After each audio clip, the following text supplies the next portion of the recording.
All right, guys, welcome back to the ShareWillow podcast. My name is Ryan Shank. I'm the founder of ShareWillow, and I'm super excited to be joined today by Mark Vermylen, founder and CEO of House Pickleball. Mark, thanks you so much for coming on. Dude, thanks so much for having me. I'm excited to be becoming part of the ShareWillow universe here. Like this is huge. 100%. I was telling someone today, I was like, I have a bunch of founder friends, and kind of owners of small businesses. ShareWillow, we work with small businesses that inspire me. We're kind of all on this journey, especially the content journey. Tell me, so tell us a little bit about House Pickleball, and then I want to talk about your journey and then also the content journey that you're on, because I know that plays a big part of what you're doing. For sure. I mean, everything nowadays is about marketing content. It's an attention economy. So if you are not showing up for people don't know who you are. Like they're not going to care.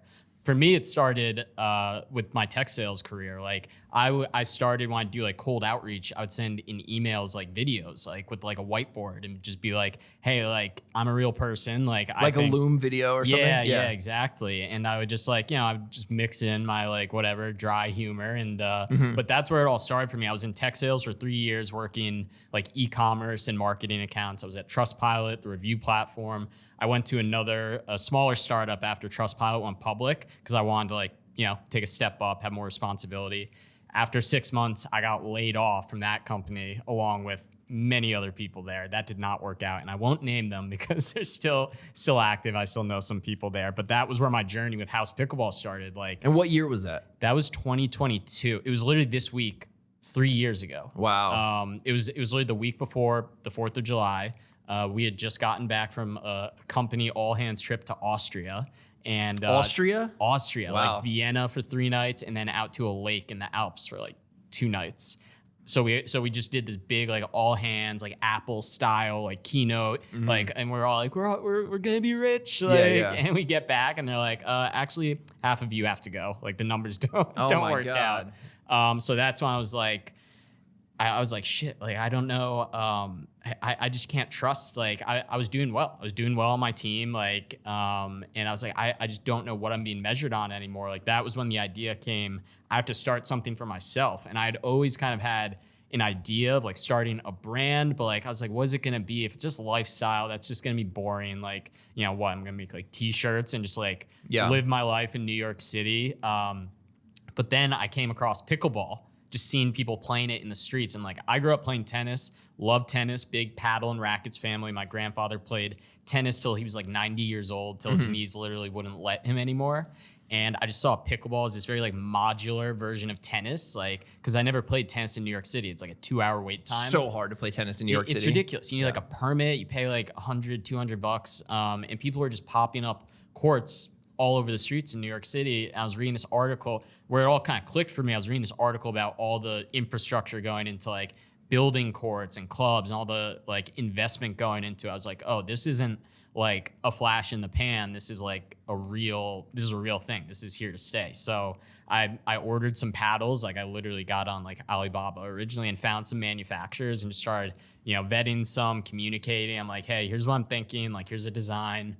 Worked on that, ordered like 100 with my money from like my severance payout, which was not much, but and I just started inviting like people down to the courts. And what course were you playing on at this time? It was the Houston courts, our favorite, our West Village. Yeah, the Houston courts. And I would just do Sundays, like just invite people. At first it was like in a group chat, and then more formal kind of ways of getting people down there. But no one had paddles, so I'd hand them the paddles, and it's like, these are my friends, these are friends of friends. It's like a different vibe from like what pickleball had been, more of a boomer, like retiree sport in Florida. So yeah, I just started like making content at the courts, taking pictures, and like that's the easy part. Like the picture in New York City with that backdrop, your brand's gonna look great. Like, it was really cool too. By the way, so I was around during this time, and I was going out to the courts, and I would see it all happen, and everyone was having so much fun. And there's actually like quite a few like little micro creators like Emily and Nicole and Lydia. Like there's like little micro creators. I mean, I don't want to say I'm little, but everyone out there is making content, and like it's super fun and it's social, but like it's also high level as well. So the vibes are almost something that, is hard to describe, but like incredibly high vibes, great vibes. And yeah, I loved what, so then, yeah, keep going with your story. But I just wanted to add, it was fun. It's fun, it's competitive, and everyone wanted to be creating content. Right. Yeah. And it's like, I think people understand like, oh yeah, it's a sport. Obviously it's fun, or like, why would people be playing it if it wasn't? But like, it really, from the outside looking in, like you don't get it till you get out there, till you play a couple games, and like you can play with someone of a higher skill level. It's like a little bit like more compressed. Whereas like tennis, if you get out there for the first time and you're playing with an experienced tennis player, you're gonna have nothing to play about, because it's just not gonna be fun. You're not gonna even be able to hit a rally. Pickle definitely is like more, it's more accessible, but also for like the higher level people, like, I'm like a pretty good player at this point. You are too, but we can play with lower level players. Like, yeah, you take a little bit off, like you're not like gonna like smash it right in their face. Maybe you'll like go for a little bit of a softer shot, but yeah, it's just like, and it just plays so well to content creation. Like you've got the court, you can set up your cameras right there. Tennis is more, the court's bigger, so literally you'll be smaller on the screen. Yeah, there's just so many things that like are working for pickleball, that especially in like the age of content, like that I think really fueled the growth of the sport. Got it. So you were out there, so you just got laid off, you had the severance, you ordered a bunch of paddles. What was the moment where you're like, this is it, like I'm going all in? Because, myself, I also had a transition period where I was like, what am I doing next after I sold my last company? And it took me like 2 years, and, something clicked for me where I'm like, all right, I have conviction, I'm going all in. What was that for you? What was that moment?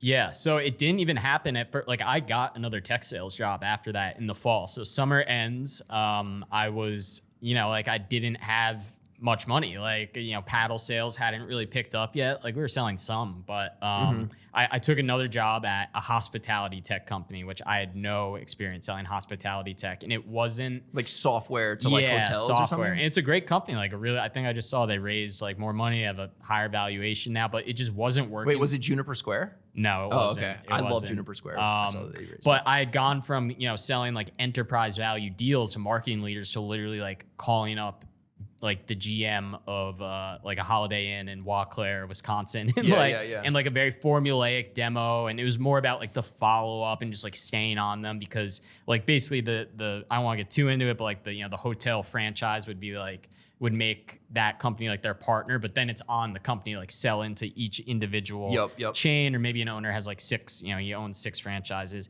After 3 months, like that job I just got straight fired from, because it was just not, they could see that.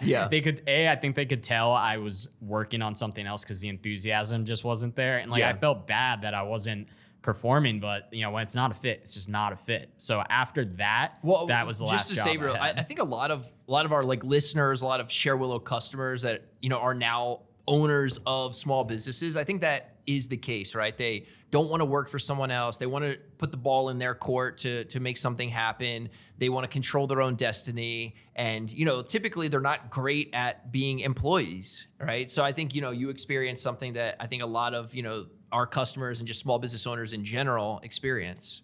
Yeah, 100%. Like I quickly got addicted to like the freedom and independence, and like that's still growing for me. Like, I just started posting on my personal TikTok last week, just talking about whatever. And it's like, if I was still an employee, I don't know if I'd feel comfortable doing that, just because, you got to kind of like have your own thing that you rely on. Like I can't get fired from my company. Right. So I feel more free to like say what's actually on my mind, and it's a very addicting thing. So I would challenge that a little bit. Like everyone's always like, oh, I don't want a boss. It's like, there's always bosses, whether you are a founder and you have like at the end of the day, your customers are your boss. So it's like the thing that you should be worried to not say is like, well, my customers care. And then you have to then say, do I care what those customers care? Or do I care what those potential customers care?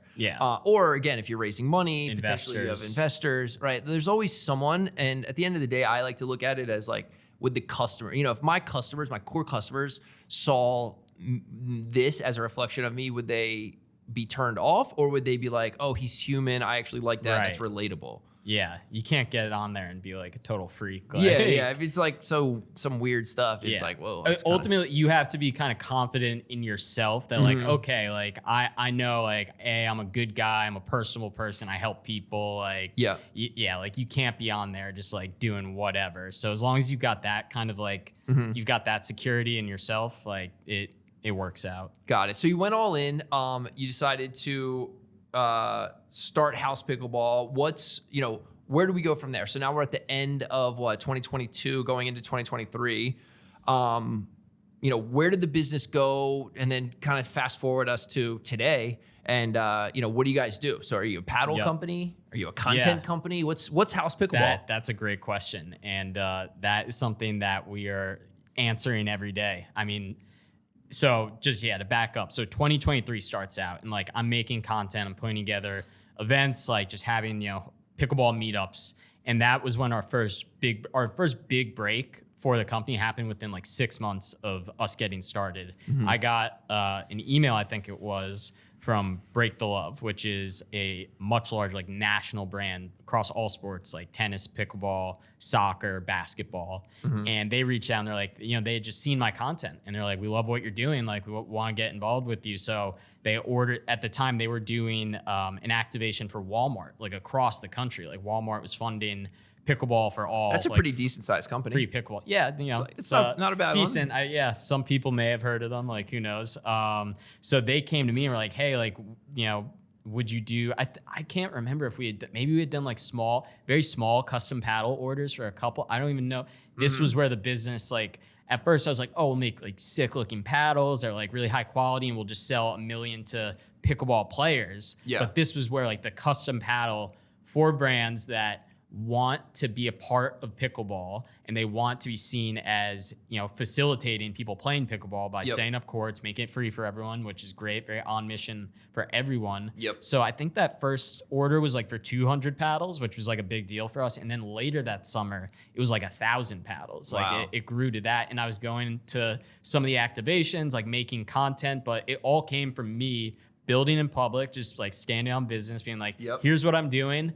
They could have gone with another paddle company maybe, but that just goes to show like attention economy. Like I showed up on the right people's phone screens.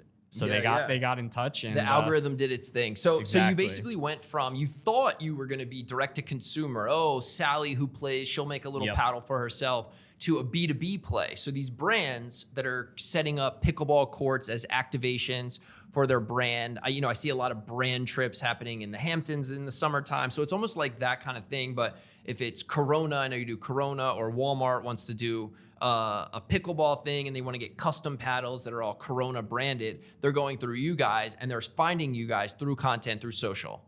Yes, exactly. Amazing. I actually love that business model way more, I think. I feel like brands, obviously you'll get 200 at a time. It feels so much better. Brands have the money. Yeah. And it's like how often, because I always think, if I'm a pickleball player, I'm either serious and I want like my Eula high-end $300 paddle, or I'm like super entry level and it's like, am I getting a custom paddle? Right. There's got to be some, the market for consumer feels like pretty like narrow in there. Versus for brands, it feels big. Yeah, and I think we still have potential to be that in the long run, that like competitor to you. Like as we grow, we'll have more money to put into R&D and like developing our own high-end stuff. But yeah, I mean, like brands, they all want to be close to pickleball because it's the best way for them to advertise. Like people are sick, of advertisements. Like, you get these unskippable ads on YouTube. There's a whole meme, like, when I yell "shut up" at my computer at the ad, or like people like mute it, turn away. Yeah. But what brands have realized is that, if we actually do something for people, for the community, and like sponsoring free pickleball, real focus on like top of funnel, like just getting people involved, but also introducing them to us. We got our custom paddle with our logo on it, all the content, it's at the center of like the content universe. It's like a non-intrusive, it's a product placement. I was just going to say it's product placement. You see so many of these product placements like natively inside of like videos and content. It's like, there'll be the logo, or someone will be drinking the drink, or like Mr. Beast, instead of doing ad reads or doing an ad, he like embeds the ad product placement within the video. Right. Like it's part of the video. You can't skip it. Yeah, and it's way more palatable, I think, to consumers. Like everyone knows we're getting advertised to all the time. I'd at least rather be just like generally aware of it and like have it not be intrusive than like, wait, stop, 30 seconds, you have to watch that. I'm not gonna watch it. I will tape my eyes shut. Yeah. So what have you done with content? And I'm so curious. I love creating content. I feel like I'm all over the place, but like, I look to like you and a couple other, content focused founders and company owners as like inspiration. I love that we text each other and give each other ideas and encourage each other. It's so fun. Yeah, it's so fun. And by the way, the other thing that I do is such a little win. It's like everyone loves getting comments on their videos. I try to always like and comment on my friends' videos. It's like then they're getting the engagement, the algorithm's reading it, it feels good. The other people are seeing it. And it's community. It's community. Like straight up. What are you doing with content right now? Like, how are you thinking about it? And I went to that Hell's Kitchen event. That was amazing. You had tons of content there. Talk to us about like your just content, how you think about content. Yeah. So I'm a big short form video guy. Obviously, I'm always trying to say, how can I get this message across in 60 seconds? Because I'm doing building in public content, like founder. People are busy. Like they want to stay updated, but like to me, it's like you got to hold their attention in like a quick amount of time. Be like, what did I do this week? What was our big win? What does this mean for the brand and for the whole community? So I'm doing a lot of short form content, like, whatever I'm kind of feeling, whether it's like a video, I'm kind of like taking a lot of time, like edit it in the app and like have like, a new visual. Like, are you editing in CapCut or are you editing directly in TikTok? I'm across CapCut, InShot, Captions app. Okay. It tends to be like kind of a mix based on what I'm trying to accomplish. But yeah, it's making a lot of building in public, just saying like, hey, here's what I think, here's what we're doing. I literally posted a TikTok the other day that was just like talking about like, I was just like, I don't know how to sell our paddle anymore because people ask me like, what's so good about it? And I'm like, dude, like if you have to ask, like I'm not gonna like sell me this pen, like it's more of like the vibe around it, the brand, the experience that you're buying into. But it started with building in public, like founder stuff, but now it's become more collaborative. Who can we collab with, whether it's a brand or an influencer, where, we're making propaganda for pickleball. Like that's the kind of we are, whether it's a subtle, sneaky, like product placement or whatever with the paddle, like I love doing the mic'd up stuff. Like that's the mic'd up stuff is awesome. When we did our mic'd up stuff, I thought that was really cool. People love it. It's so easy to just get out there, and it's so natural. Like people understand from like NFL films. Look what they've done with that brand and that business of like just seeing like that just the gives action. Me some more ideas. Like, it's very raw and authentic. Stuff feels good. When we did ours, like that was so cool, and I just think I love listening to like mic'd up football players or when they're that's really cool. That's what's been the mic'd up stuff. I've only been able to do a couple of those videos because like that's me. I really have to right now, like I'm the one filming with like the camera and like having everyone mic'd up, and like it doesn't really work at events. I have to like host and everything. So but that's what I've gotten a lot of feedback on those. Like that's kind of turned some heads in the pickleball world. Like, wait, what are these guys doing? Like they're just miking up, but these aren't pro players. That's like a micro influencer with like 5,000 followers. Oh, but she's cool. Like she's got some jokes. Like she's a little edgy. Who are those girls that were there that one day? They were really cool. There was like an influencer. They had like a clothing brand, like Sisters maybe? Yep. Mariana Matsuki and her brand Baddie Behavior. Baddie Behavior. She's great. She's exactly like the type of person that I love to work with. Her mic'd up thing was so awesome. Like I watched every set. Like I was the highest retention on the mic'd up. And I thought that was so interesting, just like listening to it. Cause then you get personality, but then they're like competing. So like you feel like you're right there. I love content where I feel like I'm like in the action. Yeah, exactly. And it just like, it shows that it's not a lot of people. The main thing people, when I tell them about what I do, they're like, oh, pickleball, like I want to, but I'll be so bad. There's like such a lack of confidence. I'm like, no, like trust me, like don't worry. And I feel the mic'd up content, especially when we focus on, more like novice beginner players, it kind of bridges that gap a little. Like, oh, if this person I follow like is doing it, like can't be that bad, right? Like it's gotta be like somewhat easy. So taking this back to, so if I'm a ShareWillow customer, what you're doing with content, I think can be applied across a ton of different industries. That's why, I'm able to talk to you as a B2B SaaS founder. You're a, consumer events media company founder, both doing content. I think if I'm an HVAC, a plumbing company, I think you can do the same kind of content. I can mic up my techs that are like going out in they're driving in their trucks and they're able to like talk to each other, shooting the shit. I love listening to that, like undercover boss type content. It doesn't even have to be the undercover boss, but just talking to the people in the field. Like, what are some ideas that you think are more applicable across a bunch of different businesses that you've found success in?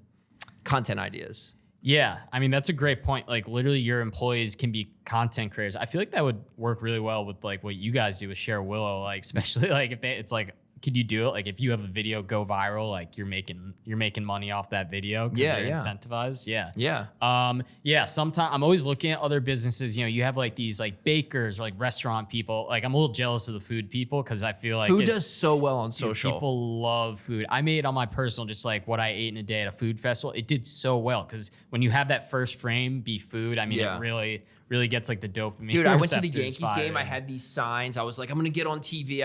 I posted all these videos. The one video, 400,000 views, is just me over lobster. Just asking them, hey, can I have five lobster tails?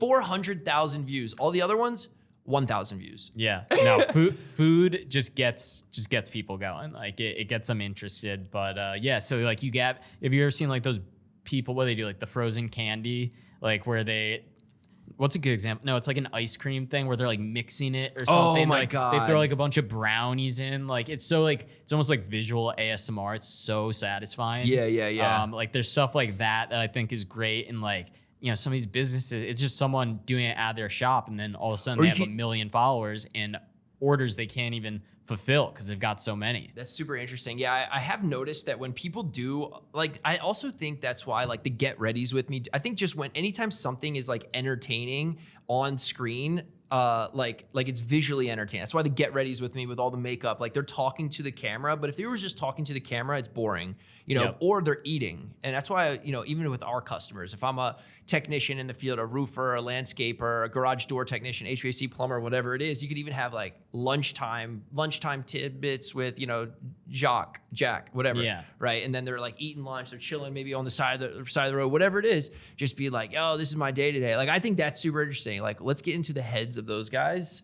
Dude, we need it because otherwise, like, you know, a lot of these guys, like, they don't have a voice otherwise. Like, they're not, you know, we're like New York guys, like, we're so into the content world, but like, if you're out in like Oklahoma going around doing like plumbing all day, like, you're probably not used to like doing a get ready with me. And also, I think like the unknown is intriguing and it will attract eyeballs. And it's like the algorithm is so good these days that it's like if you just post, like it will get views. Like I follow, like, I don't know, randomly on my For You page, it started coming up. There's this like chef or a line cook in the West Village, and he does a really great job. Every single video goes, hey, this is a line cook. I'm a line cook in New York City in the West Village. This is what I eat before my shift today. Like he introduces, because you have to think like if your video is being seen for the first time in the For You page, like the person needs to know who you are. So that's why I've started introducing myself in my videos. I don't do that enough. I almost never do. Because you got to think like the person who sees the video is probably seeing you for the first time. It's not like your followers, because you know how they say followers these days almost don't matter. It's like the algorithm is serving it's the For You page. But anyway, this line cook, I like now listen to this line cook and I'm like, oh, that's kind of interesting. Like I wonder what line cooks are like eating before their shift and stuff. But yeah, just thinking like, how can we take the stuff that you've done? Talk to us about your events too, by the way. I'm so interested in events. I just held a dinner last week. It wasn't as successful as your events, but talk to us about your events. Oh, dude, events are the best. That's where it like all comes together. My thing with events right now, so we did Social Pickleball Club in May. I need to figure out a way that I can do events without burning myself out. Cause like literally for this, I was showing up, you know, I'm living in New Jersey at my parents right now. Like I'm driving in. I love the founder grind of just living at their parents. Like that's sick. I'm so lucky and blessed that my parents live in New Jersey, just across the river, but also have let me crash there for over a year now. Part of the journey. But yeah, like, so our events are very social focused. Like it's about pickleball as a third space. It's about also just, like when you have a bunch of people making content at the events, if you see that and you get a sense of who's there and we're all being our authentic selves, like, you know, we do interviews at the events, like it just lowers kind of that barrier to entry. Pickleball is already very accessible from like a skill playing standpoint. Yeah. But we also want you to feel like, oh, like when you show up, you know kind of what the vibe's going to be. You've been watching this person on your For You page for the past week, like just kind of doing their thing. And like, you know, maybe that exact person isn't there, but now there's another person that you see. So, and the other thing is, sorry to cut you off. Go just for like, it. I just, before I forget it, it's like people crave community, and people in New York, especially, I'm sure everywhere, like they want to do these things. They like, I went to a walk hosted by Conquer on the West Side Highway. It was like Conquer and Bluestone Lane. It was literally just a walk. So instead of like a run club, it was like a walk club. So many people showed up. All of them were looking to meet other people, even at your events. Yeah. So many people show up. I remember that event at Hell's Kitchen Pickleball Club. Firstly, that space is amazing. That space is actually unreal. If you haven't been there, go to Hell's Kitchen Pickleball Club. It is the most ridiculous views, whatever. Not a paid ad read. Which we just appreciate a beautiful pickleball space. They've done a great job. But there. it's like, I just remember groups of people coming, and I was like, how do you know them? You're like, I don't really even know them. I'm like, they don't even know these people, and they just came. I was like, that is so cool. Some of the people are like, oh yeah, like House Pickleball. Of course I know House Pickleball. I'm like, what? Like you forget how many people are just kind of like watching like in the background until it's time that they activate and they show up. Some of those people had been following me for a year or two. They're like, oh yeah, what's up, Mark? And it's like, dude, wait, what? I think we all get so caught up in the big numbers. Like Gary Vee talks about this a lot. It's like, dude, if like the one view is like one person, and it's like you could have someone watching in those 200 views that you always get in the TikTok, views. Like you could have people that are following every video and following the journey, and you might not think about it like that because you're like, oh, I need to build it to 1 million followers. But it's like, there's the video or the book that's like 1,000 true fans. Like if you have 1,000 true fans, you're golden. Yeah, you're good. Like you can live the rest of your life. No, that's a great point, especially as so many more people have become content creators. Like I feel like there's probably less, audience to go around, less eyeballs than there was 5 or 10 years ago. It's more of like a blue ocean, but that's fine because it's actually it's better that you get the more specific people that are for you.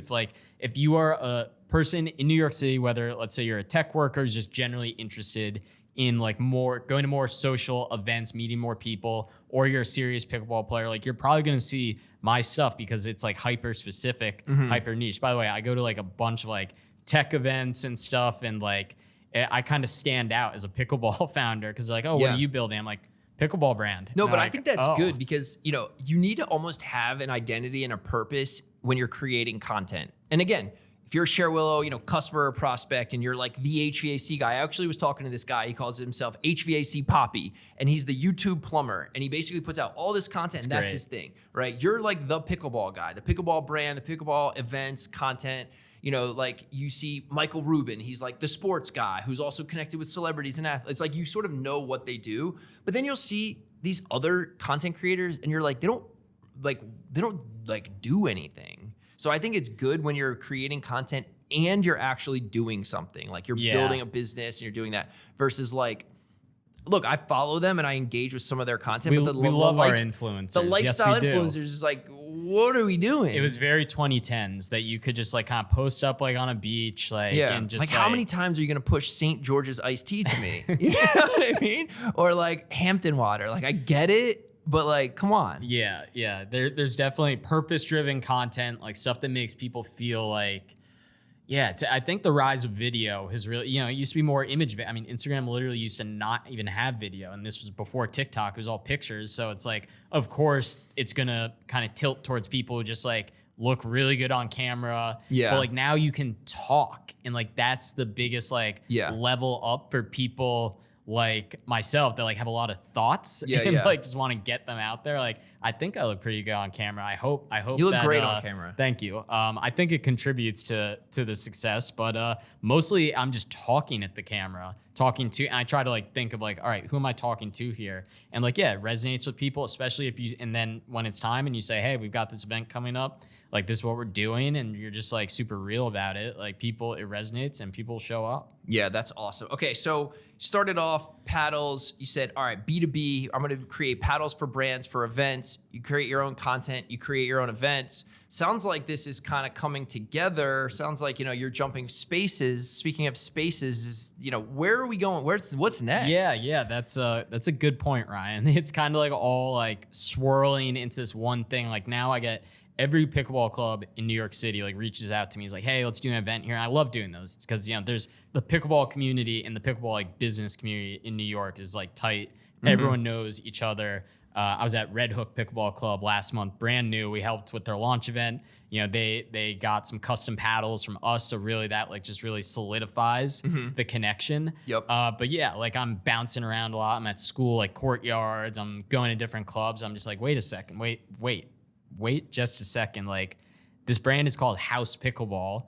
A lot of people say, oh, House of Pickleball, because I mean it sounds kind of like, they're like interchangeable. So I just started, I don't know if I was thinking about this a while ago, but like I've just become obsessed with this idea. Like I need to find my own club. This is a great like idea to keep building on what our core competencies are, because at first, as we discussed, like, oh, we're a CPG like or like D2C paddle brand, like, and we're gonna get by because we have really good aesthetics and everything looks really on point and cool. These days, that doesn't really matter as much anymore. It is about all this stuff we've been talking about, like the real stuff, the content, what we're doing right now, the community, podcast, the community. So yeah, the way I'm kind of looking at things now is like, I got to open my own club. And like, this is actually in the past week, I found a space that I'm like, I really want this space. I got to gear up again. We did a fundraise last year. It's like that. It's that same feeling again, like, oh, I need to do this. Yeah. And now all day I'm just talking to people on the phone. I'm going to more experienced people who are also, club operators. I'm saying, hey, here's what I think the expenses will be. Like still very early stages. This is literally just popping up now. But I'm like, hey, tell me where I'm wrong. Is this like, can I expect, is this reasonable? No, like that's not really realistic. Like I've got the handle on the content, like the, kind of like energy I need. I've got a lot of people I talk to and stuff who advise me on like how to do this. I'm just trying to bring it all together, and I need my community. I need people kind of pushing me in the right direction, but also I got to like give it that push that only I know I can give it. Yeah. So the reason this gets me so excited is, one, I think you're the perfect person to do it. I do think, partnering with someone that has done maybe like brick and mortar or like space like that, an just because operator, like an operator to partner with, I think that would be fantastic. But the other thing that I love about what you're doing is like you're dreaming big. Nothing is off limits. I think sometimes people see something as, oh, that's too far away, that's a reach, like that's too grand, too big. And I think like I like thinking, and I think you're similar, with no constraints. Like at the end of the day, also, we're in New York. Like there's so much capital out there. The actual finite resource is founders with energy that actually want to do stuff. So all this capital, I go to these VC events and they are looking for founders to deploy the capital, and they're looking for operators, because it's so easy to just deploy other people's money. Yep.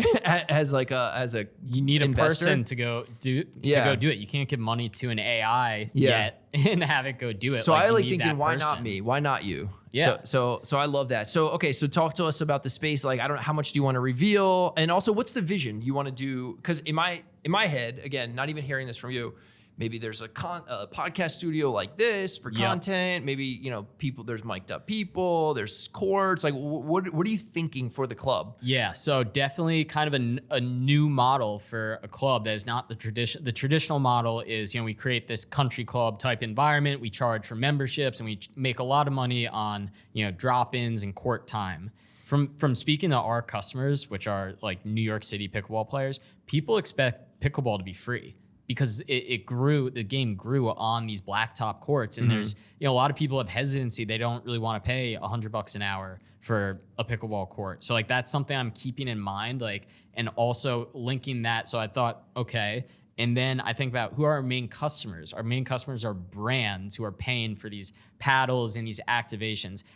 So I'm thinking, okay, how can I, and this stuff I'm still working out. So this is about to be a live, like kind of, I'm thinking, all right, how can I create a space that brands will be very excited to activate in, deploy in, because we'll be making so much content. We'll have the influencers, we'll have celebrities there. And then how can I kind of flip that and make it so that, your everyday pickleball player is like, wanting to come there because, okay, like maybe it's not free, but maybe we do like $20 for an hour or like $30 for 2 hours and just make it a really fun environment. And like, yeah, of course, like haven't really got to this part yet, but like, sure, food and beverage, like will have to be part of it. But I think very much in terms of pickleball and content. Yep. So I'm thinking, how can we make a space that both for brands is seamless from like a content perspective and just like that product placement, also for creators and influencers who are there's so many people, there's thousands of people on like Instagram with their, like Bob Pickleball, like you mentioned before, like Emily and Nicole, like, how can we make it a space where they just come in, play, do their thing, play pickleball, and we've just got like the cameras, we're wired for sound, like we make it seamless for them to do their thing. And that's kind of where my head's at right now. Like, okay, yes, it's a pickleball club, and like if you have no interest in content stuff, sure, you still may want to come play. There's probably going to be a little bit of a wait list if it's like cheap court time and also just like a fun like crowd is there. But I think of the way of how can I basically get these brands to subsidize pickleball for New Yorkers. All right, my mind is absolutely racing. So a couple things, not that you asked, but I'm just going to provide Lay it on me. Yeah. So it almost reminded me of back in the day, like the content houses that like a lot of social media creators had. They were actually sponsored by brands, would pay for them, and then they would sort of just get either deliverables or they would get things. And then a lot of like brands at like even Coachella will rent the houses, like the Revolt House or whatever. They'll rent houses because they know the people in the houses will post, and then they'll get the like deliverables.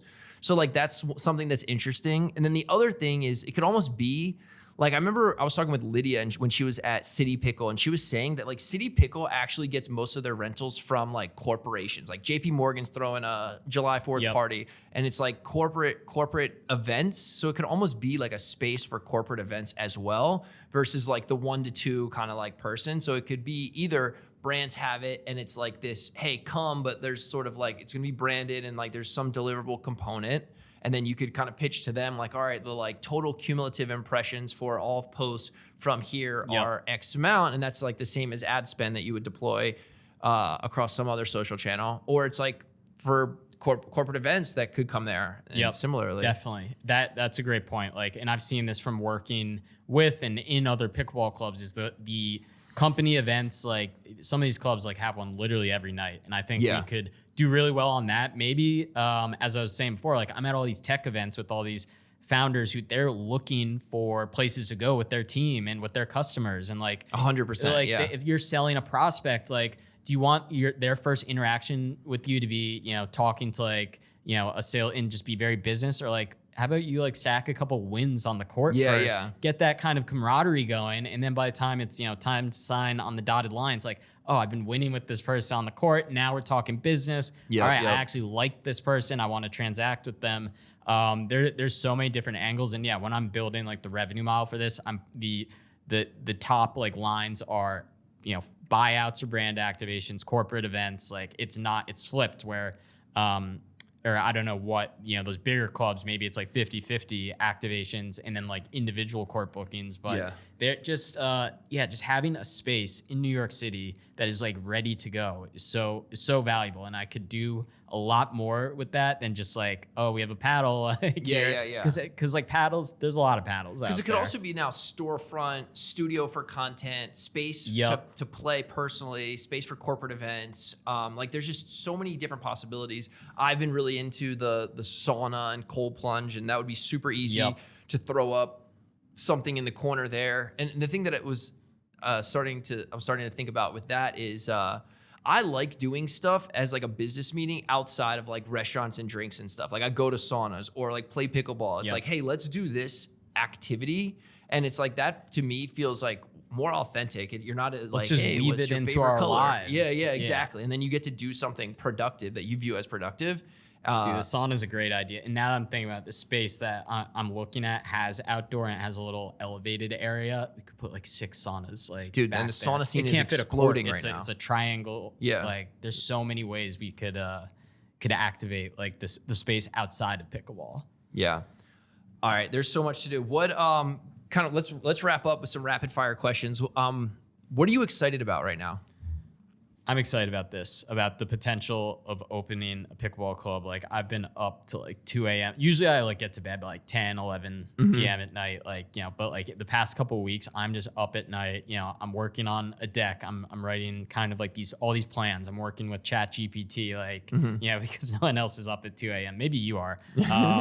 But this is kind of, really taking a lot of my focus right now. And I've actually kind of, after doing a bunch of events in May popping up, like where we were doing a ton of content, June was like, it's a little bit like, if you look at our brand page right now, it's like, are these guys slowing down? It's like, since I'm the only full time at House Pickleball, we have, of course, employees and contractors and everything, but it's like, I'm kind of, all right, I'm going back to the drawing board a little bit. And I'm really envisioning, cause it's got to start with me. I clearly have a strong vision for this thing. Now the next step is doing stuff like this, just talking it out, and maybe we'll clip this up and I'll send it to a couple of my connections who have been interested, in backing us for a while. I'm like, hey, here it is. Like, I want to get this in-person space because I know how much more value I can drive from a court than behind a desk at a computer. That's what I'm excited about right now. The fact that I could be on a pickleball court, like literally around the clock, like 7 days a week.